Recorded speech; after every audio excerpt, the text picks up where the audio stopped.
Presidente della delegazione Agrigento FIGC Stefano Valente, oggi a Licata per una bella manifestazione, quella dell'Open Day per fare avvicinare le ragazze allo sport del calcio. Sì, è una giornata a settimana dello sport e la federazione ha voluto far coincidere questa settimana con l'Open Day per quanto riguarda il calcio femminile, per divulgare questa disciplina e per cercare di avvicinare quanto più ragazze possibile al gioco del calcio. Grande attenzione in quest'ultimo periodo della federazione anche a livello nazionale per il calcio femminile, di conseguenza le linee guida anche per le nostre delegazioni sono quelle di divulgare questo bellissimo sport anche per le ragazze. Oggi la presenza anche di Stefano Aiello a significare che questa è una manifestazione a cui tiene molto la FIGC anche a livello regionale.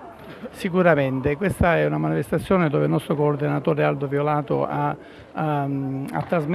trasmesso a tutte le delegazioni e quindi siccome è distribuita nell'arco della settimana in ogni delegazione c'è un componente del comitato regionale a rappresentare la delegazione il comitato regionale. Oggi abbiamo il piacere di avere qua Stefano Aiello, responsabile regionale dell'attività di base, e credo che sia anche un momento di trasmettere queste nuove novità della federazione anche con elementi validi come il nostro responsabile regionale.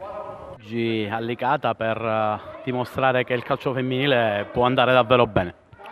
No, noi siamo qua perché stiamo promuovendo l'attività femminile come un'attività che deve avere le stesse caratteristiche e le stesse possibilità del calcio maschile. Quindi abbiamo fatto un tour in questa settimana girando 5 sedi in tutta la regione, abbiamo avuto circa 200 bambine che si sono avvicinate al calcio e questo è un aspetto fondamentale.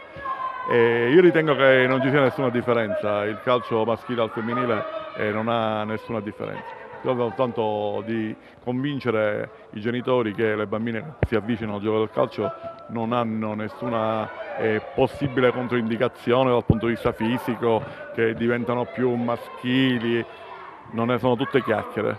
Melo Lanza del team Millennium Catania, una partita persa per 3-1 dalla sua squadra, ma credo che la prestazione non sia assolutamente da buttare.